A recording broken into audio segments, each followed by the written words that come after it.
Buenos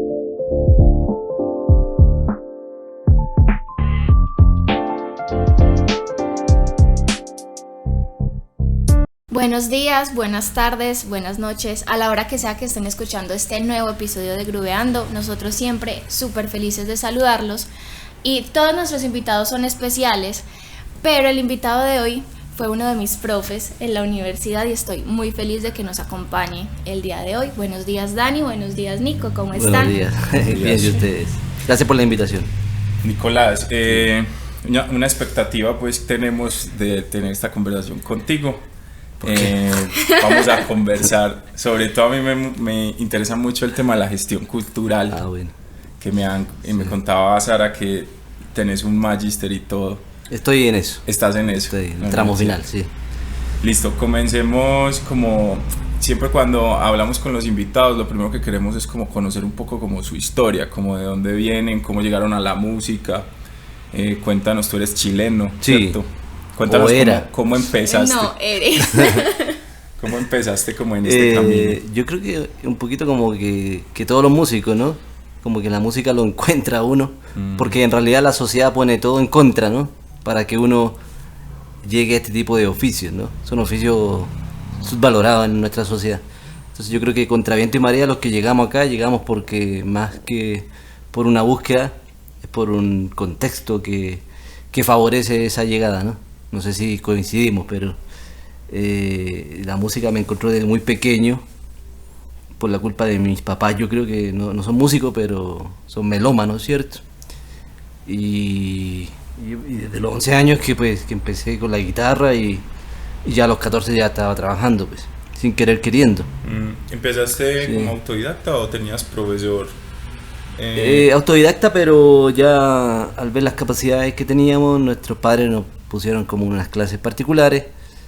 En realidad mi hermano mayor y yo como que de ladito íbamos. Tengo un hermano gemelo, ¿ves? Tienes un hermano gemelo. Exacto. ¿Tú eres el malvado? ¿O Depende del contexto. ¿Y a qué se Vamos dedica, cambiando. ¿A qué se dedica tu hermano? Ambos hermanos míos son antropólogos, ¿ya? Bien. Pero también son músicos, pues. Sí, todos. De hecho, mi hermano gemelo se dedica más a la música que a la antropología y a la gestión cultural, al pensar la cultura también, desde donde viven. Entonces como que finalmente estamos en la misma ruta, ¿cierto? Claro. Así que ese es como el camino. Ya yo empecé con las cuerdas, con la guitarra, ese instrumento que no abandono, ¿cierto? Pero ya cuando hubo que formalizar el estudio y cuando tomé la decisión por allá a los 15, 16 años de entrar al conservatorio, ya elegí, no sé por qué, los vientos, la flauta traversa. Le hice la flauta traversa. Sí. Un instrumento que es costoso de comprar al principio, es un instrumento como que es difícil a veces como adquirir. ¿Y tus papás te apoyaron ahí mismo cuando quisiste entrar o cómo le hiciste? Sí, siempre me apoyaron, la verdad. Aunque cuando iban viendo que le iba cogiendo más forma al oficio de la música, como que iban poniendo caritas así como de qué hicimos. claro. Pero bueno, al final siempre me apoyaron, pues han sido el público más fiel que he tenido. Pero también me exigieron bastante, ¿cierto? De que fue un camino complejo y que tenía que ser viable también, y ¿cierto? Sí. Yo creo que fueron al que más me exigieron a mí en temas como de independencia económica, ¿cierto? ¿Y ellos están ahora en Chile? Sí. Tu familia. O sea, tú migraste solamente solito, migraste solito. Sí, yo migré en busca del amor y lo encontré. Ay, qué lindo. Nico, ¿sientes que como esa exigencia de tus papás te ayudó de cierta manera como a tener más disciplina, a estudiar más, a buscar mejores oportunidades? Sí, claro que sí. Era como un desafío también para mí personal demostrarle que se podía. Entonces uno como que se esforzaba un poquito más, ¿cierto? Y yo creo que la gestión llega un poco también por ahí, porque talento, pues tengo cierto talento, pero no soy el más talentoso, ¿cierto? Pues hay gente muy talentosa en todas partes, ¿cierto? Entonces empecé a entender que había otras cositas que te podían ayudar a permanecer y a ser exitoso, entre comillas, ¿cierto? Pues exitoso yo lo entiendo como hacer lo que te gusta la mayor cantidad del tiempo posible, ¿no? Exactamente, qué buena definición. De Guillermo del Toro, a propósito. Entonces yo empecé como a entender eso desde muy chico y empecé como a liderar procesos, a armar los grupos, armar un ensayo ya es un tremendo ejercicio de gestión, creo que es la más difícil. Sí, organizar. No, y aquí hemos tenido esa conversación, digamos, como ya con algunos invitados, y es como todas las posibilidades o todos los trabajos o todas las áreas en las cuales un músico se puede desempeñar, ¿cierto? Porque a veces cuando pensamos en un músico pensamos como en una persona que solamente toca un instrumento y está montada en un escenario, pero muchas veces lo que no entiende la gente es que cuando uno no está montado en un escenario está haciendo otras cosas, por ejemplo dar clase, por ejemplo el tema de la gestión cultural y desempeñarse pues como en montar eventos, por ejemplo. Hay infinidad, pues los compositores, los productores. Pues yo creo que es incluso un poco antes, bueno, esa división, escisión del trabajo pues es un problema estructural del capitalismo, de los modelos decimonónicos de enseñanza, que han ido como súper especializando nuestros oficios, pero en realidad eso no siempre fue así, ¿cierto? Bach, Mozart eran tremendos gestores porque tenían que, como cualquier oficio, gestionar su oficio. Claro. ¿Cierto? Y eso, todos los oficios se gestionan o autogestionan, como quieran llamarle. Si un abogado no es abogado cuando está litigando solamente, pues tiene que pagar sus cuentas, tiene que armar su equipo, tiene que hacer gestión humana, gestión de recursos, que ocuparse de su oficina, que barrer, o sea, todo lo hace abogado, lo mismo un médico, lo mismo un carpintero y lo mismo un músico. Yo no sé por qué en algún momento como que se creó un imaginario medio romántico de que el músico es un ser que está en las nubes, ¿cierto? Y que no hacen nada más que, ¿cierto? También tenemos tareas muy mundanas, ¿cierto? Que obviamente no todas nos gustan, pero que son necesarias y para el ejercicio finalmente simbólico que es crear una obra, ¿cierto? Interpretarla, qué sé yo. Sí, y sobre todo pues ahora, digamos, como estamos en un momento en el cual difundir información es la clave pues como para llegar a muchas personas, o digamos como tenemos unas herramientas ahora por internet, por redes sociales y todo, en las cuales difundir información es distinto que hace 50 años o hace 40 años, claro, y el tema de la gestión está ahí muy presente, saber gestionar. Que ese tema de las redes también es un reto porque uno cree que simplemente con estar en redes o subir contenido pues ya va a tener trabajo, pero hay que como conquistar el algoritmo, que también es otro tema bastante extenso. Nico, tengo una pregunta para ti. ¿Cuál fue el mayor reto, no solamente personal, sino como músico, cuando migraste? ¿Y a qué edad? ¿Cuántos años tenías? Yo este año cumplo 10 años en Tierras Paisas, o sea, el 2014 llegué por acá. Pues la verdad, buena pregunta, porque no lo había pensado. Ahora en retrospectiva se puede, me estabas poniendo a pensar.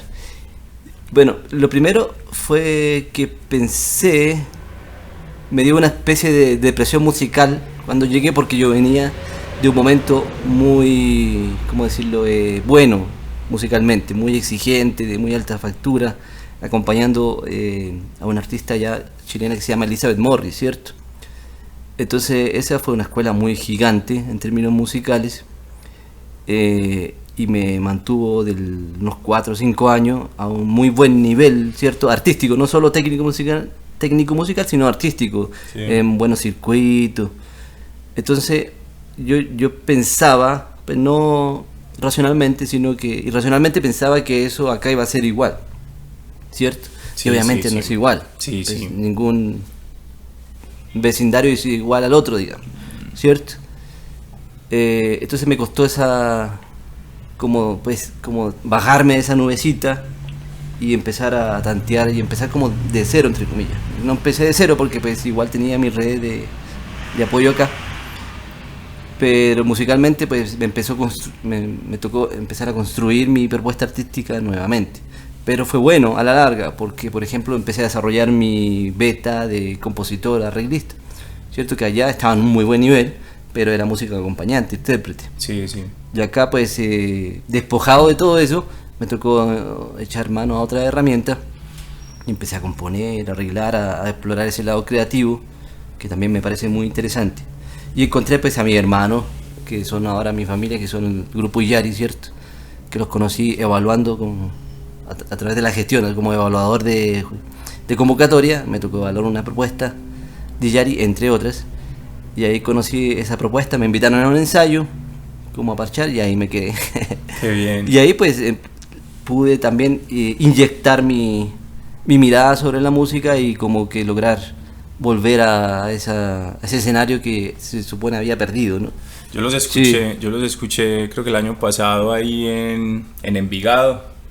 Ah, sí, Sí, estuvieron tocando, y incluso el comentario que le hice a Sara fue como unos músicos increíbles, pues muy precisos, se nota pues un ensamble muy consolidado.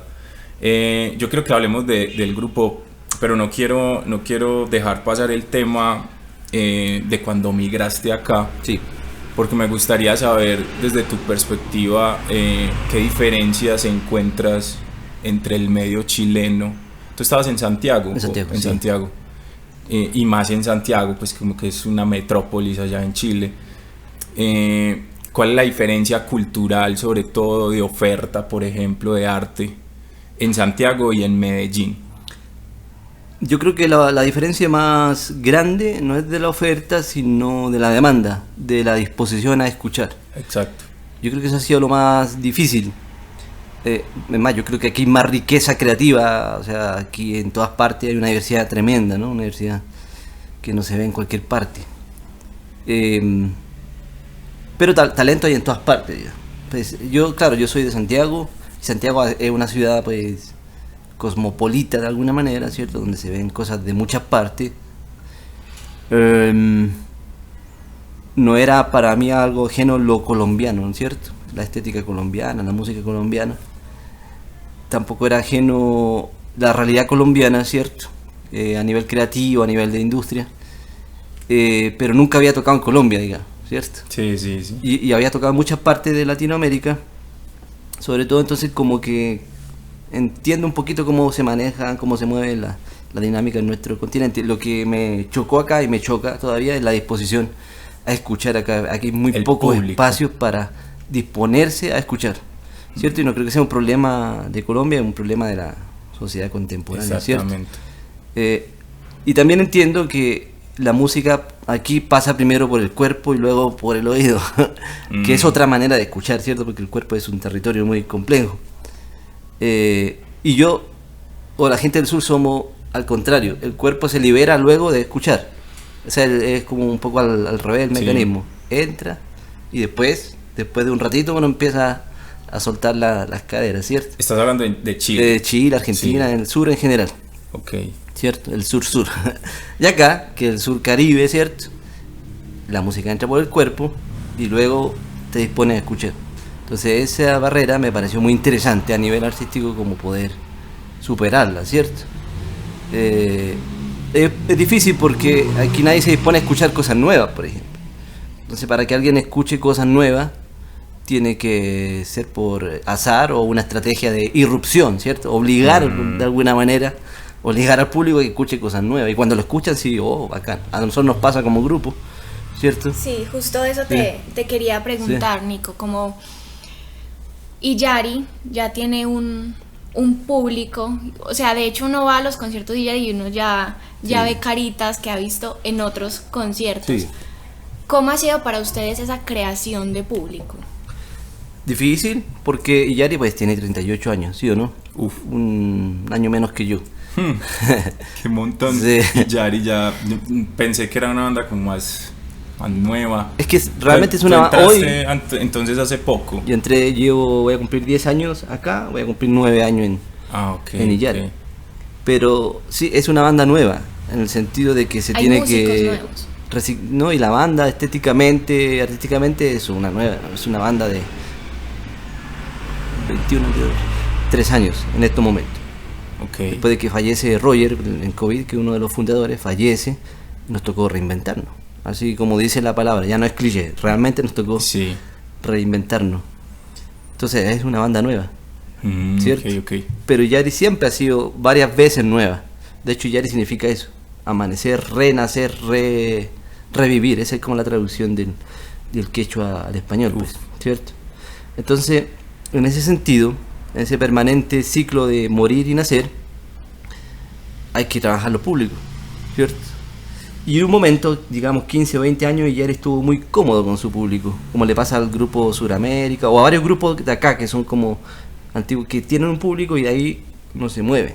Y eso es bueno por un lado, ¿cierto?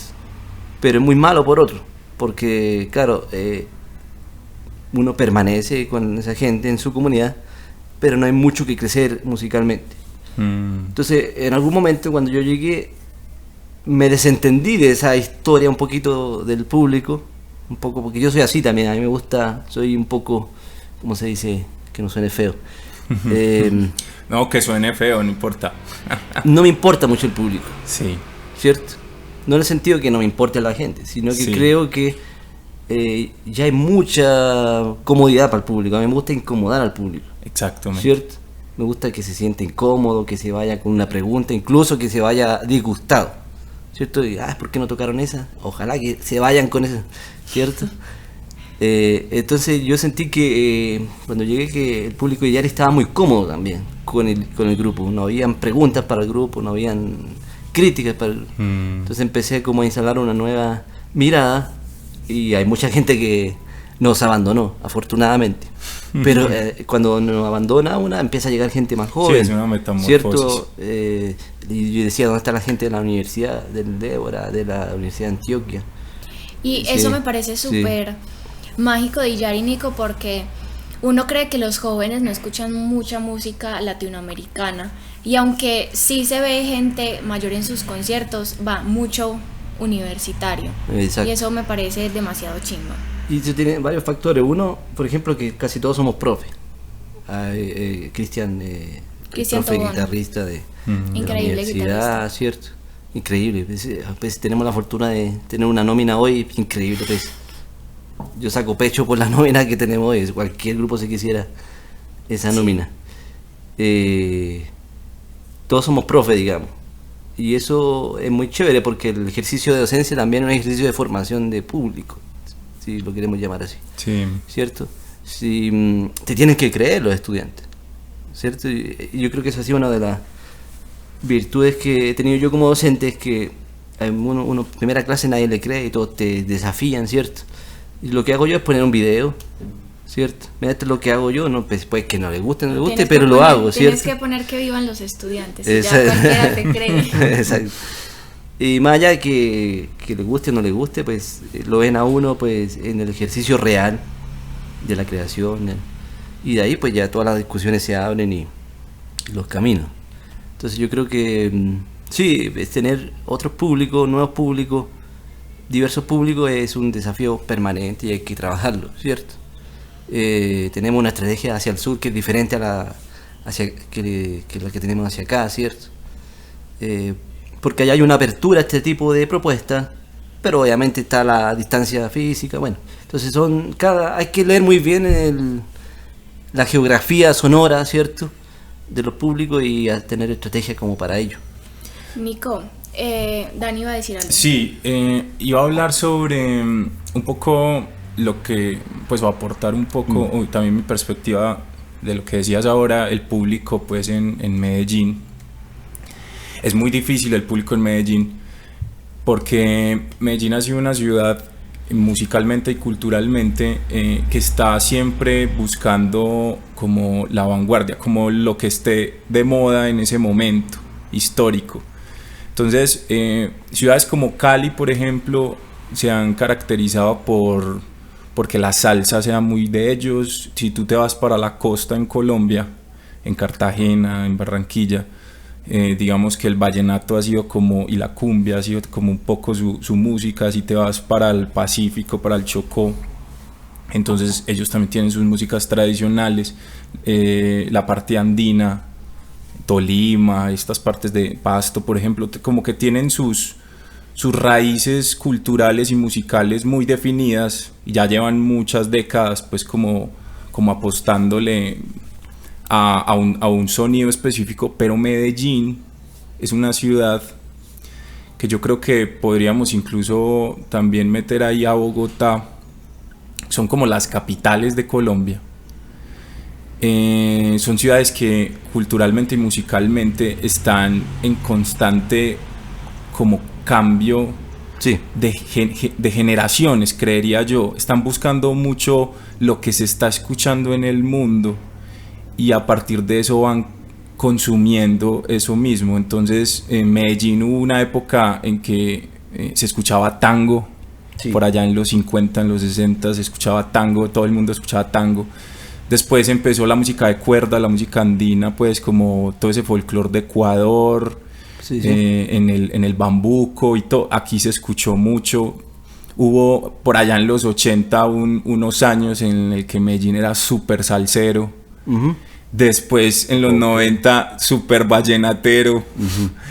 Y merengue también se escuchó mucho. Toda esa música centroamericana. Todas esas ritmicidades. Y llegan los 2000 y empieza como un auge con, pues como algunas personas escuchan mucho rock, sí. Pero también empieza la semilla del reggaetón, pues. Sí, sí. ¿Cierto? Que no, ninguno de esos géneros ha sido germinado en Medellín, sino que son nosotros lo que hacemos es... Son apropiados, adoptados, sí. Apropiaciones. Hay una palabra específica para eso, se llama aculturación. Sí. Sí, Medellín nunca ha tenido como esa sonoridad que uno diga esto nació de Medellín, sino que aquí lo que hacemos es traer ritmicidades y transformarlas, ¿cierto? Sí. Y por eso es a veces tan difícil encontrar un público como que sea receptivo, porque generalmente el público en Medellín, si no es lo que está sonando, si lo que está escuchando no es lo que está sonando, son apáticos, un poco apáticos o un poco como desinteresados.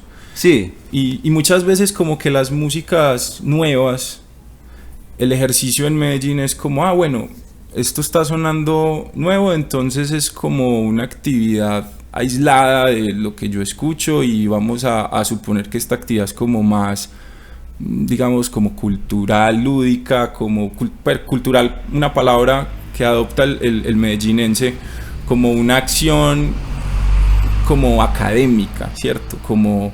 Sí, de la alta cultura. Sí, eso, como que la asocian con, como tú dijiste, como a las élites. Entonces vamos a escuchar jazz, por ejemplo, pero entonces sí, esa palabra está como envuelta en ese halo un poquito elitista.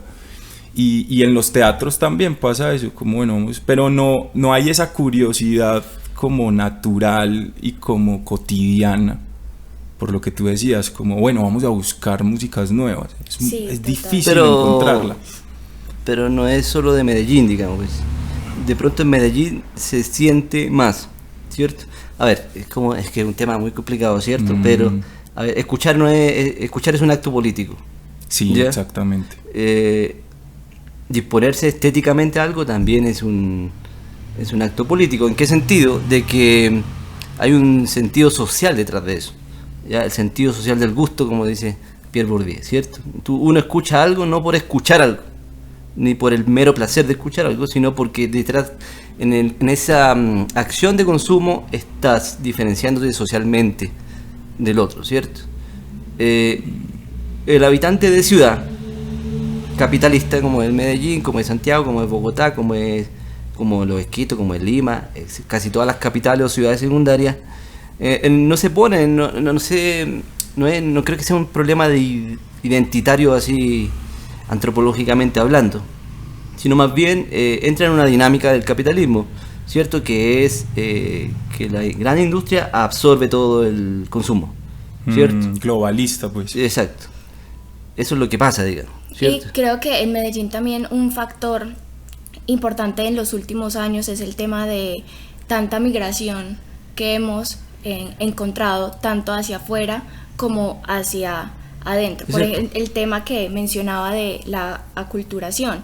En los 80-90 muchos artistas se fueron incluso de música académica, se fueron a otros lugares a estudiar música occidental y regresaron aquí a Medellín a componer sus obras de música tradicional colombiana, pero bajo estos dogmas de la música occidental. Y creo que eso ha pasado en todos los géneros, en el reggaetón, en la salsa también. Hay muchos grandes músicos. Yo creo que es el estado natural de la música, el movimiento. Sí. Creo que alguien lo decía no sé si que lo decía, parece que Guapito, ¿no? Decía que el estado natural de la música es la transformación. El animal que está en constante. La música es un organismo vivo. Pensar en la música como eso se llama reificar, o sea, volverlo objeto de algo fijo, es el error más grande que podemos. Total. O sea, al analizarlo y al hacerlo también como artista, ¿cierto? Entonces, el fenómeno, o sea, el problema del público que estábamos hablando, yo no lo veo como algo, pues no estoy diciendo que es bueno o malo, estaba constatando una diferencia. Describiendo, ¿cierto? Por ejemplo, el argentino, no todo argentino, ¿cierto? Cierto tipo de público argentino es muy dispuesto a escuchar, a sentarse, hay una tradición de ir a escuchar, ¿cierto? Esa tradición no la encontré aquí y todavía no la encuentro, digamos, o si la hay es de muy poquitas personas, bastante. ¿Cierto? Pero no estoy diciendo que sea bueno y malo, porque también me parece bueno, ¿cierto? Pensar el territorio del cuerpo a través del baile. Por ahí un venezolano, Sandino de Primera, hijo de Ali Primera, decía que a la revolución le faltaba sabor, ¿cierto? Sabor. Y cuando lo escuché dije, sí, ¿por qué no? ¿Por qué tiene que ser todo depresivo y negro y oscuro como estamos acostumbrados en el sur? ¿Cierto? Nico, tengo otra pregunta. Ya hablamos como un poquito de la diferencia de estas industrias y cómo se pueden mover en ambas ciudades, y quiero hablar de qué otra diferencia percibiste tú, o no sé si te moviste en el ámbito que voy a mencionar allá en Chile, y es el tema de los recursos públicos. Sí, claro. ¿Cómo ves esa diferencia entre Medellín y Chile? El tema de las convocatorias, cómo son utilizados los recursos públicos por los artistas. No, pues eso Medellín es un oasis en tema de política cultural y específicamente artística, ¿cierto? Cuando yo llegué aquí no lo podía creer, así de sencillo. O sea, y a veces pues no nos damos cuenta porque por estar inmerso en el hecho, nos damos cuenta de lo importante que ha sido, como todo el sistema de convocatoria, ¿cierto? La misma existencia de una Secretaría de Cultura de Medellín, con los recursos que tiene, aunque han ido bajando, todavía son importantes los recursos para la cultura, para el arte y la cultura en general. Que existan programas como la Red de Música de Medellín, donde yo trabajo actualmente, que emplea casi 200 músicos, ¿cierto? Que seamos sede de eventos como Circular, que ayer estaba en reunión con ellos, ¿cierto? Que es una cosa impresionante, una reunión latinoamericana de la escena, ¿cierto? Sí, claro. Entre otros, entre la Universidad de Antioquia, la de Arango, Bellas Artes, etcétera, etcétera, AFIT, ¿cierto? O sea, esa es una parte. Luego, vean todos los equipamientos culturales que tiene Medellín o Antioquia, las UBA, los centros culturales, los parques de biblioteca, las 27 escuelas de música, los teatros públicos, que son 3 o 4, que son increíbles, más todos los teatros privados, que son increíbles también porque han ido ganando recursos a través de la Ley de Espectáculos Públicos, que es una política nacional que incide muy fuertemente en lo local. Es una cosa increíble. O sea, ni en Europa se ve una cosa así, ¿cierto? Por ahí en alguna ciudad de Alemania de pronto, ¿cierto? Es una cosa increíble. ¿Qué pasa? El problema no está en eso, sino no es el contenedor, es el contenido, ¿cierto? O sea, se le ha dado tanta fuerza y tanto presupuesto a los espacios, a la infraestructura, que hemos perdido un poquito el énfasis en el contenido que va dentro de esa infraestructura, ¿cierto? Yo creo que ahí sí hay un trabajo por hacer, pero pues por lo menos existe todo eso, ¿no? Es un oasis, es un paraíso de la cultura en términos estructurales, ¿cierto? En Chile existen esos mecanismos, obviamente, pero pues son mucho más difíciles de acceder, están muy centralizados en el gobierno nacional, en el ministerio en este caso, y la gente pues de ciudades secundarias pues tiene muy poco acceso a ese tipo de instrumentos. Ok. Chile tiene una tradición desde Pinochet, pues después de eso, como de privatización de todo, ¿cierto? Entonces me imagino que en los temas de culturales lo dejaron a la suerte, pues, como de los privados. En general, manera. Sí, pues, luego de la dictadura, pues, nos transformamos en una empresa privada. Pues. En una empresa, exacto. Sí, Colombia todavía tiene como una tradición muy pública en muchísimos aspectos. Desafortunadamente ya hace unas décadas, por ahí una década para acá, se viene como tratando de privatizar algunas cosas. Hay muchos sectores populares acá, sobre todo el estudiantado. La Universidad de Antioquia ha sido fundamental como para mantener ese oasis que tú dices. Y también acá en el podcast, pues como a la gente que nos está escuchando, estudiantes de Medellín, que nos apropiemos de eso. Sí, el dinero público es nuestro, no es de, no es de los políticos. Que no dejemos que esas convocatorias pasen por alto, que nos apropiemos de eso y que cuidemos ese oasis que tú dices que tenemos. Sí. Ahí viene otra de mis dudas, Nico, y creo que siempre te lo he planteado incluso en las clases de la universidad, y es, a ver, no sé cómo organizar la idea, pero creo que estos recursos siempre están en las manos de los mismos, sí. Que son, pero eso no es culpa del sistema, ¿cierto? Quiero aclarar, eso es culpa de los músicos que hacemos parte de la industria, que no las conocemos, y muchos lo único que dicen es que el Estado, es que no hay recursos, es que, pero a la hora de la verdad es porque no has investigado, no te has dado a la tarea de hacerlo. Sí, bueno, por un lado sí, estoy de acuerdo, pero por otro lado no. Es decir, la pobreza y la precariedad es un problema de nuestro sistema, ¿cierto? Es un problema estructural, ¿cierto? Finalmente, las convocatorias públicas o en el mundo privado, los recursos se van atomizando, ¿cierto? Y terminan siendo los mismos con los mismos. Ese es un mecanismo del capitalismo, ¿cierto? No hay magia en eso, ¿ya? Para poder acceder a los recursos públicos tienes que tener un capital cultural, ¿cierto?, que te permita hacer proyectos, entender lo que es un objetivo, que es un general o en específico, metas, indicadores, ¿cierto? Entonces eso pues cualquiera, entre comillas, lo podría hacer, pero no cualquiera lo puede hacer, ¿cierto? Exacto. Porque hay artistas que no tienen acceso al capital cultural que te permite realizar eso, te permite entender eso, ya que es particularmente la educación formal, ¿cierto? O sea, tú lo tuviste porque estudiaste en una, ¿cierto? Y tuviste clases de eso, imagínate. Claro. ¿Cierto? Pero hay gente, hay artistas que es un privilegio, que no entienden esa lógica, pero también me pregunto si deberían entender esa lógica, ¿cierto? Un artesano, un cultor comunitario, ¿cierto? Entonces yo creo que, por un lado, hay que cualificar la profesión, ¿cierto? Que es un trabajo permanente, pero por otro lado creo que no debería ser el único mecanismo para la distribución del recurso público. Si el recurso público es de todos y todas, no debería ser el único mecanismo, porque con ese mecanismo el dinero está llegando solo a un tipo de personas que somos nosotros, los privilegiados, ¿cierto? Sí, claro, tienes toda la razón. Entonces yo creo que la misión de la política pública es tener una mirada diferencial, general y diferencial a la vez, y que pueda leer esos otros contextos. Claro, hay también un trabajo que es muy importante de nosotros, y es como derribar esta barrera del clasismo, porque eso, aparte de capitalismo, aberrante por cierto, es una manera de clasismo, y nosotros mismos hacemos que esta dinámica perpetúe en el tiempo. Nosotros, a ver, como el músico aceitoso que uno le llama, el aceitoso.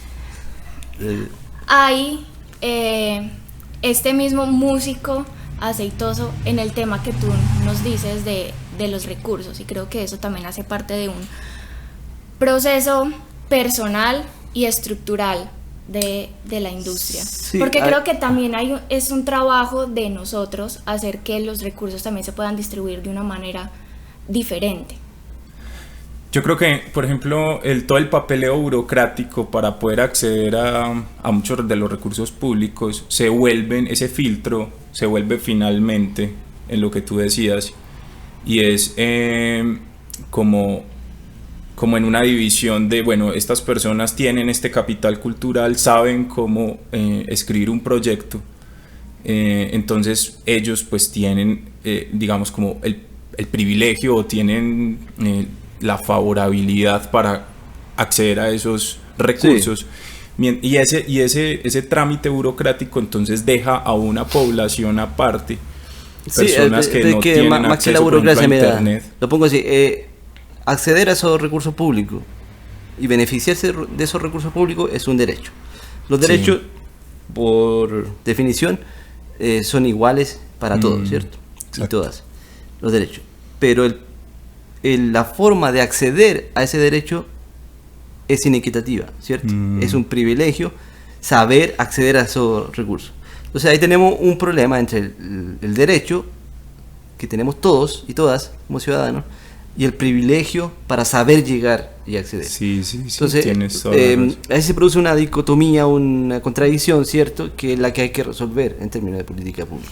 Los aceitosos van a seguir existiendo siempre. ¿Sí? Claro, total. Y si tiene los laureles para ser exitoso, bienvenido sea. Lo que hay que entender de que no es la única realidad. La única, sí. ¿Cierto? Total. La que vivimos nosotros, que son los músicos, pues, hay que decirlo, somos los músicos de la Antioquia con los de la AFI que nos encontramos en el centro, ¿cierto? Esa no es la realidad de la música. Sí. De Medellín y la música nacional. Es una parte, ¿no? Sin embargo, creo que Medellín viene en un trabajo no solamente con la red, porque hay... ¿Cuántas escuelas de la red hay, Nico? En la red actualmente tenemos 27 escuelas. Sí. 27 escuelas en las que hay en varios sectores de la ciudad y muchos niños y jóvenes pueden aprovecharlas y escapar un poco de ese contexto social que los permea tanto y permearse en su lugar del arte. Entonces no está solamente la red de escuelas, sino la Fundación Cirenaica, por ejemplo. Fundación Cirenaica. Que también... Batuta. Sí. Cirenaica, menciono Cirenaica porque conozco a varias personas de Cirenaica y han sido personas que, o sea, literal, la garra de Cirenaica los ha quitado de la garra de las guerras, de las drogas, y me parece como también un trabajo admirable. Entonces creo que no todo está perdido. No todo está perdido. Sí, no, acá hay cosas que rescatar que son muy importantes. Por eso decía yo. Y lo que decíamos ahora, ese oasis que tú estabas nos estabas contando, los músicos apropiarnos de eso, tratar de nosotros mismos desde una gestión entre comillas privada, pues, o personal, también crear herramientas y mecanismos en los cuales podamos incluir personas que no hayan accedido. Entonces, a veces, pues, como conectando los temas de los que estábamos hablando, el músico aceitoso, pues, entre comillas. El término de yo lo defino como un músico que tiene o se percibe como superior. Desde así sea su postura técnica o su postura estética o su postura profesional, o el género. Entonces se percibe como superior y entonces empieza a romantizar su trabajo y claro, crea una autopercepción de una persona especial, ¿cierto? Se cree el cuento del artista. Se cree el cuento del artista un poco. Que sí hay que creernos ese cuento, porque también creo que lo hemos hablado también en varios episodios del podcast, que a veces uno romantiza tanto el arte que le da pena cobrar. Entonces sí debemos de creernos el cuento del artista de Valgo, pero hay niveles. Lo que pasa es que yo creo que, para ir bien analizando el tema del aceite, que terminó tan bueno, yo creo que había mencionado un montón de veces. Yo creo que el adjetivo artista no lo tiene que dar uno, lo tiene que dar el público. Y la obra. Total. Y la obra. Entonces por ahí Víctor Jara, que chileno, decía, pues, le preguntaron, ¿y usted se considera artista? Y él dice, no, pues, la gente con el tiempo dirá si yo soy un artista o no. Yo, por el momento, soy un trabajador del arte, un trabajador ubicado, con conciencia de clase, es decir, yo sé o intento saber en el lugar que estoy y la responsabilidad que tengo en el lugar que estoy. En ese sentido me parece que una super definición, porque no abandona esa responsabilidad o esa virtud que tiene el arte de transformar el mundo, de proveer otras miradas, pero te ubica también como otro trabajador, porque nosotros también somos igual y de importante que el que barre la calle. Exactamente. ¿Cierto? Y a veces olvidamos esa vaina, ¿cierto? Y trabajamos igual de duro que el que corta la mata y el que cuida los jardines y el médico y el abogado. Entonces tampoco podemos perder esa conciencia de clase y elevarnos a un mundo, ¿cierto?, onírico que realmente pues no existe, digamos. ¿Cierto? Yo creo entonces que ahí está como el juego. Para cerrar entonces mi idea, al punto al que iba es que o sea, está esa dialéctica entre el arte, entre creerse o no creerse. Es un problema, creo yo, que es más del lenguaje, ¿cierto? O sea, es encontrar el equilibrio. Obviamente hay que creerse el cuento de que somos artistas cuando estamos creando. Sí. Cuando estamos creando hay que construir un mundo bien, digamos, como personal, un mundo que habitemos como artista y que a partir de eso creemos. Cuando me refería a no creerse, el término pues es refiriéndome a esa superioridad que a veces muchas veces uno percibe en algunos músicos, en algunos artistas, y es invitar a esas personas a que aterricen como y se paren sobre la tierra y de alguna manera aporten al crecimiento artístico de una ciudad. Y ese crecimiento artístico, su aporte puede ser desde el conocimiento, desde su experiencia o digamos desde sus recursos también. Y es como, bueno, gente que yo perciba en mi entorno que no tenga esas oportunidades culturales, pues de lo que hablábamos ahorita, dice el recurso cultural, pues que no haya ido a una universidad, el capital cultural. Bueno, apadrinemos esa gente, traigámosla, invitémosla desde nuestros mismos estudios. No todo tiene que ser dinero, no todo tiene que ser plata. Muchas veces se pueden hacer, digamos, pequeños proyectos desde una gestión individual. Por ejemplo, yo a veces he hablado de artistas grandes en Colombia, Shakira, Juanes, Fonseca, toda esta gente. A veces yo siento que les falta mucha responsabilidad como social y les falta mucha responsabilidad como... Pero mira, hay un punto que yo creo que siempre cuando uno analiza un problema hay que ir un poquito más atrás. Y a veces vemos que la solución es un poquito más cercana que incluso tener un proyecto de asistencia o de acompañamiento. Por ejemplo, está lleno de programas que acompañan al emprendedor y todo eso. Yo pienso que es un poquito anterior los cambios, o sea, que están más cerca de uno, ¿ya? Como pasar de la estética del lenguaje a la ética de la acción, ¿cierto? Sí. Entonces yo digo, por ejemplo, en el grupo, cuando estamos trabajando un día normal, un ensayo, y hay que llegar un poquito antes a barrer un poquito, o sea, ¿cierto? No esperar que venga alguien que barra, porque es una acción de los pobres, ¿no? Sí. Entonces cuando estaban los roadies cargando y uno ya terminó uno está cansado, hizo su trabajo que era tocar, pero si tú ves al roadie embalado cargando, ¿por qué tú no puedes ayudarlo a cargar también? Sí.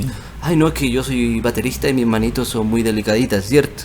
Conozco varios tipos. Sí. Que después en las redes aparecen que la revolución, hermano, y cuando tienes que hacer la revolución, que es ayudando a tu compañero, no es alguien inferior a ti, es tu compañero, ¿cierto?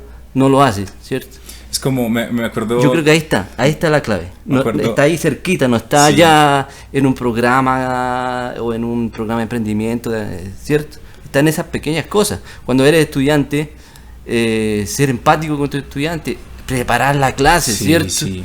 La responsabilidad del trabajo. Ser ético y no andar conquistando a la chica porque eres el profe. Ahí están los cambios reales, ¿cierto? Y ahí está la verdadera revolución. Me encanta. Sí. Que me acordaba un poco de algo que decía Aristóteles y era como que las virtudes hay que cultivarlas, es decir, hay que crear el hábito. Entonces tú no eres... No decir como es que yo no soy solidario, no, empieza con pequeños actos de solidaridad hasta que se vuelva un hábito y ya naturalmente tu respuesta, bola de nieve, exacto, tu respuesta a las situaciones sean solidarias. Es como empezar a cultivar esas virtudes y yo adhiero perfectamente a lo que estás diciendo, a la responsabilidad de los músicos de empezar a respetar nuestra profesión respetando a los otros, pues claro, a los que tenemos alrededor, y entendiendo que si cambiamos nosotros, el medio empieza a cambiar, y probablemente ese oasis del que tú hablas sea muchísimo más grande y ya no se vuelva en un oasis sino una isla, por ejemplo, tropical. Llegar temprano, o sea, llegar puntual. Sí. Ese es un acto más revolucionario que tenemos que emprender, ¿cierto? Porque no es llegar puntual ni siquiera por empezar puntual y para aprovechar, es porque cuando uno llega tarde le estás diciendo al otro que no le importas. Sí, claro. Que no le importa, no me importa tu vida, entonces yo llego por eso me enojo cuando llegan. Nico, para ir cerrando este episodio, ¿qué consejo le darías a las personas que nos están escuchando, que sean músicos, que se quieran encaminar a la gestión, el arte, la cultura, lo que sea? ¿Qué palabras tienes para ofrecernos y cerrar con broche de oro? ¿De esperanza o de desesperanza? Lo que quieras. Es que yo creo que una de las responsabilidades, estoy leyendo un libro que se llama Darse Cuenta, ¿cierto? Que habla del emprendimiento, pero más allá de estar hablando del emprendimiento, es como develar lo que hay detrás de, ¿cierto?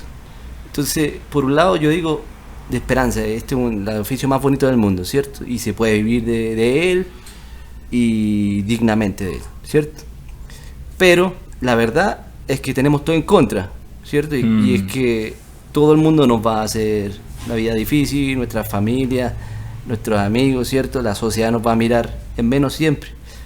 Entonces siempre es como dos caras de la moneda, ¿cierto? Nos vamos a encontrar con un mundo hostil. O sea, el mundo de la música es muy hermoso, pero tenemos muchos problemas de colegaje, ¿cierto? Ustedes dicen los aceitosos, no quisieron dar nombres. No, jamás. Yo pues afortunadamente no se me viene nadie a la cabeza, pero el mundo de la música le falta mucho colegaje, ¿cierto? Solidaridad, ¿cierto? Empatía, ¿cierto? Pero a la vez es maravilloso porque conoces gente increíble, la oportunidad de viajar. Entonces yo creo que entender de que es como la vida, digamos, este camino es tan hermoso como otro también, ¿ya? Y que si te quieres dedicar a la música, perfecto, y si no, también, porque yo creo que la música, lo más importante no es dedicarse a la música, es pensar musicalmente. Creo que ahí está la clave. Cuando tú ves la vida a través de la música, yo creo que ahí sí eres un poquito mejor persona, ¿cierto? Un poquito. No hay que ser músico para ser mejor persona, ¿cierto? Exactamente. Y si tomas un violín, si no tomas el violín, tampoco vas a tomar un arma, digamos. Yo creo que es un gran eslogan que hemos esparcido por nuestra ciudad y que me hago responsable porque trabajo allí, ¿cierto?